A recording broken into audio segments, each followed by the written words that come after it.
Assalamu alaikum students, my name is Hira Shahid. I am your teacher of mathematics.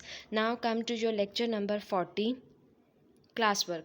Page number 50, question number 17, A, B and F part, question number 19, B and C part, word problem 1 and 2 on your copy. Now come to your diary. On your homework copies, you have to do page number 50, question number 19, F and I part. Now come to the topic of our lecture. First of all, we will discuss all the concept of our previous lecture, multiplication of the fraction. As we have already learned that there are three steps for the multiplication of fraction. Number one, we have to multiply the numerators, then we have to multiply the denominators, and then simplify the fraction. We can also solve this by reduce the fraction at first step and then multiply the numerator and the denominator. Look at this. In this question, the fraction is 7/6 multiplied by 3/9. अब हम लोगों ने सबसे पहले हमारा question क्या है, 7/6 multiply by 3/9। अब हम लोगों ने सबसे पहले देखा कि ये दोनों किसी एक टेबल पे आते हैं, 3 के टेबल में आते हैं। वैसे तो ये दोनों भी एक टेबल पे आते हैं, आपकी मर्ज़ी है आप 3 और 9 को सिंप्लीफाई कर दो, आपकी मर्ज़ी आप 6 और 3 को सिंप्लीफाई कर दो। हमें पता है कि 3 और 6 जो हैं वो एक टेबल पे आते हैं, मीन 3 के टेबल पे आते हैं। तो हमने इनको सबसे पहले रिड्यूस कर दिया, 3 1 ज़ा 3 एंड 3 2 ज़ा 6। Then we multiply the numerator, 7 1 ज़ा 7 एंड 9 2 ज़ा 18। So answer is 7/18। ये तो हमने इस तरह से किया कि पहले हमने सिंप्लीफाई कर दिया, फिर हमने न्यूमिनेटर और डिनोमिनेटर को मल्टीप्लाई कर दिया। Now come to another example. In this look at this, 2/5 multiply by 3/7। अब हम लोग देख रहे हैं कि न्यूमिनेटर और डिनोमिनेटर में कोई भी ऐसा नंबर नहीं है जो दो किसी एक टेबल पे आते हो। ठीक है, तो सबसे पहले हम क्या करेंगे, हम लोग सबसे पहले न्यूमिनेटर को मल्टीप्लाई कर देंगे। 2 multiply by 3, answer is 6। 5 multiply by 7, answer is 35। अब आप लोग इस फ्रैक्शन को देखो, क्या ये आगे सिंप्लीफाई हो रहा है? नहीं, ये दोनों किसी एक टेबल पे नहीं आते, इस वजह से सिंप्लीफाई नहीं हो रहा, तो it is our answer. Now come to the topic, how to multiply 3 mixed fraction numbers. अब हमारे पास अगर मिक्स फ्रैक्शन में हमारा क्वेश्चन होगा और उसमें 3 फ्रैक्शंस होंगी, 3 भी हो सकती हैं, 2 भी हो सकती हैं। ठीक है, तो अगर हम लोगों ने 3 का करना हो या 2 का करना हो, तो उसमें सबसे पहला स्टेप क्या होता है कि हम लोगों ने मिक्स्ड नंबर को इम्प्रॉपर नंबर में चेंज करना होता है, इम्प्रॉपर फ्रैक्शन में चेंज करना होता है।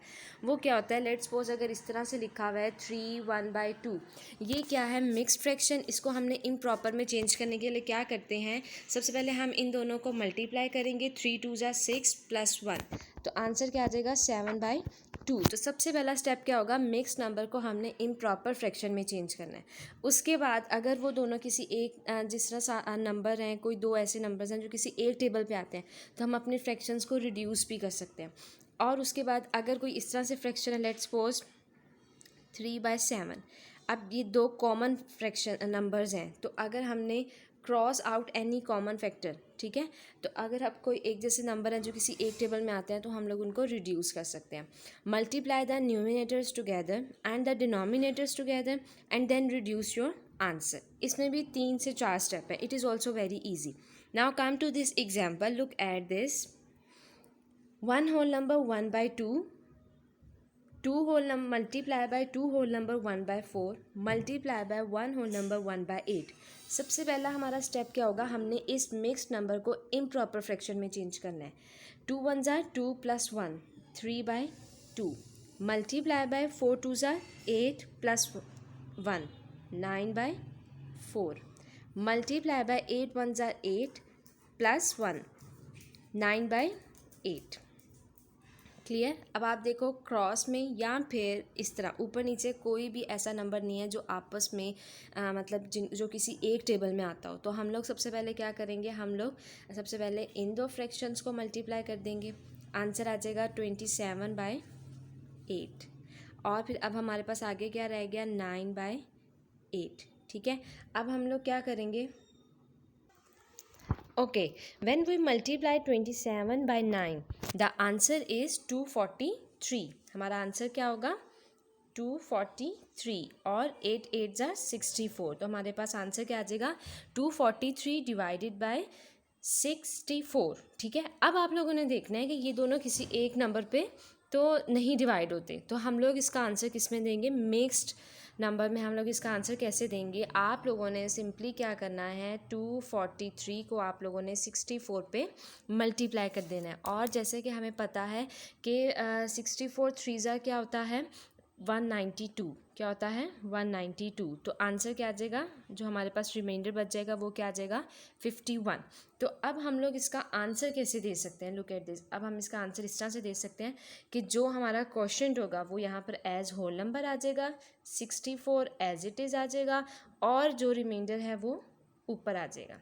ठीक है, जब भी आप लोगों ने इस तरह से करना है, कोई भी नंबर मिक्स्ड नंबर में जा सकता है, तो आप लोगों ने उनको डिवाइड करना है, और जो क्वोशंट होगा वो हमारा होल नंबर होगा, और जो रिमाइंडर होगा उसको आपने ऊपर लिख देना। Very good. Now come to this example. अब हम लोग करेंगे, पहले हमने की mixed number multiplication of 3 mixed fractions, अब हम लोग करेंगे multiplication of 2 mixed numbers, and it is also the same. सबसे पहला हमारा इसमें भी स्टेप क्या होना चाहिए, आप बताओ बेटा क्या स्टेप होना चाहिए। यस, सबसे पहला हमारा ये स्टेप होना चाहिए कि हमने मिक्स्ड नंबर को इम्प्रॉपर फ्रैक्शन में चेंज करना है। 6 multiply by 1 6 plus 5 11/6 multiply by 4 2 8 plus 1 9/2। तो हमारा आंसर क्या आएगा, 99/12। अब मुझे कौन बताएगा कि हमारा अगला जो है स्टेप वो क्या होगा, कौन बताएगा, जल्दी से बताओ आप लोगों ने बताना है कि हमारा अगला स्टेप जो है वो क्या होगा। Very good. अब हमने इस नंबर को मिक्स्ड फ्रैक्शन में या मिक्स्ड नंबर में चेंज करना है, तो हम लोग कैसे करेंगे, 99 को अब हम लोग किस पे डिवाइड कर देंगे, 12 पर। और हम सबको 12 का टेबल बहुत अच्छे से आता है, तो हम लोग को पता है कि 12 8 क्या होता है, 96। Very good. अब जब 12 8 96 होता है, तो हमारा यहाँ पे क्या बच गया, 3। तो अब हम आंसर कैसे देंगे, जो क्वोशंट होगा वो एज होल नंबर आ जाएगा, 12 तो है हमारा डिनोमिनेटर, और जो रिमाइंडर बच जाएगा वो ऊपर आ जाएगा। अगर आपको कभी लगे कि हमारा आंसर नहीं ठीक है, तो आप इसको इसके साथ मल्टीप्लाई करो, और इस जो आंसर है उसमें ये ऊपर वाला नंबर जो है उसको ऐड अप कर दो। Now come to the multiplication of 3 fraction. अगर सिंपल फ्रैक्शंस हैं, मिक्स नंबर में नहीं है, तो एज इट इज़ आपने करना है। अच्छा, अब आप लोग ये भी देखो, और ऐसा भी हो सकता है कि क्रॉस में या फिर ऊपर नीचे कटिंग हो रही हो, लेकिन इस क्वेश्चन में हम लोग देख रहे हैं कि कटिंग नहीं हो रही। तो सबसे पहले हम लोग क्या करेंगे, पहली 2 फ्रैक्शंस के न्यूमिनेटर को आपस में मल्टीप्लाई कर देंगे, और डिनोमिनेटर को मल्टीप्लाई करके लिख देंगे। उसके बाद हम लोग लास्ट वाली फ्रैक्शन को लिख देंगे। तो हमारा आंसर क्या आ जाएगा, 7/64। इट्स वेरी ईजी, आप लोग इसको क्विकली कर सकते हो। अब तो हमने बहुत ज़्यादा प्रैक्टिस कर लिया। Now come to the multiplication of the mix number as it is, जैसे हम लोगों ने पीछे किया एज इट इज़, ये यही है। सबसे पहले हम लोगों ने इसको इम्प्रॉपर फ्रैक्शन में चेंज कर दिया। ठीक है, अच्छा क्लास, आप लोगों ने यहाँ पर क्वेश्चन मार्क ज़रूर लगाना करना है। ठीक है, पहले हमने इसको मिक्स्ड नंबर को हमने इम्प्रॉपर फ्रैक्शन में चेंज कर दिया। फिर यहाँ पे भी कटिंग नहीं हो रही थी, मतलब कोई भी ऐसी फ्रैक्शन नहीं थी जिसको हम सिंपलेस्ट फॉर्म में चेंज करें। तो हमने सबसे पहले न्यूमिनेटर को मल्टीप्लाई कर दिया, और फिर हमने उसके डिनोमिनेटर को मल्टीप्लाई कर दिया। अब आगे आप लोगों ने इसको मिक्स्ड नंबर में निकालने के लिए क्या करना है, न्यूमिनेटर डिवाइडेड बाय आपने क्या कर देना है, डिनोमिनेटर, और जो आंसर आएगा जैसे मैंने आपको पहले बताया आपने उस तरह से आंसर दे देना है। Now come to the word problem. आपको बुक में से 2 वर्ड प्रॉब्लम जो है उनको इंक्लूड किया गया है।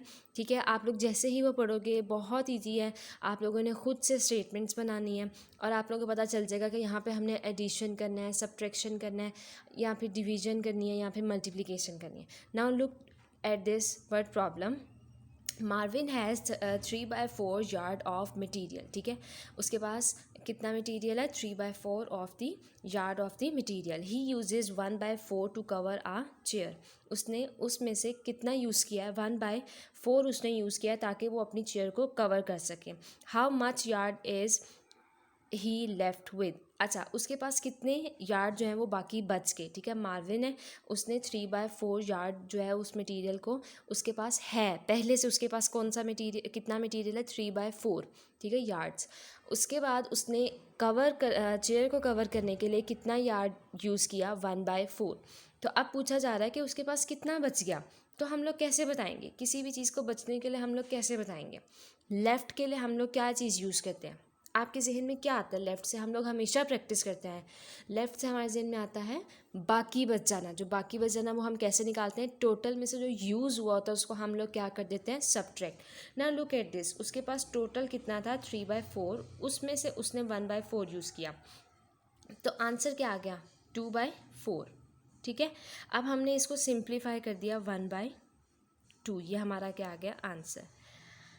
Marvin is left with 1/2 yard. Okay class, अगर आपको इस तरह से फ्रैक्शंस आ जाएं जिसमें डिनोमिनेटर सेम ना हो, ठीक है, और आपने मल्टीप्लिकेशन करनी है या एडिशन करनी है, तो उसके लिए हम लोग क्या करेंगे? यस, वेरी गुड, उसके लिए हम लोग एलसीएम लेंगे। मोस्टली बच्चे ये गलती कर जाते हैं कि एडिशन और सब्ट्रैक्शन में हम लोग एलसीएम लेते हैं ना, लेकिन मल्टीप्लिकेशन और डिवीजन में हम लोग एलसीएम नहीं लेते, हम लोग कटिंग करते हैं, रिड्यूस करते हैं फ्रैक्शन को टू इट्स लोएस्ट टर्म। बहुत से ऐसे बच्चे होते हैं जो कि मल्टीप्लिकेशन में भी एलसीएम लेते हैं। आप लोगों ने कभी ये गलती नहीं करनी। सिर्फ और सिर्फ जब एडिशन या सब्ट्रैक्शन होगा ना फ्रैक्शंस का, आप लोगों ने सिर्फ तब आप लोगों ने एलसीएम लेना और डिनोमिनेटर सेम करने। अभी जो हमने क्वेश्चन सॉल्व किया वर्ड प्रॉब्लम का, इसमें हमारे डिनोमिनेटर्स जो हैं वो क्या हैं? सेम, तो हमने जल्दी से उसका आंसर निकाल लिया। अगर हमारे डिनोमिनेटर सेम ना होते तो हमने सबसे पहले क्या करना था? डिनोमिनेटर सेम करने के लिए एलसीएम लेना था। I hope all of you understand this. Do practice. Goodbye.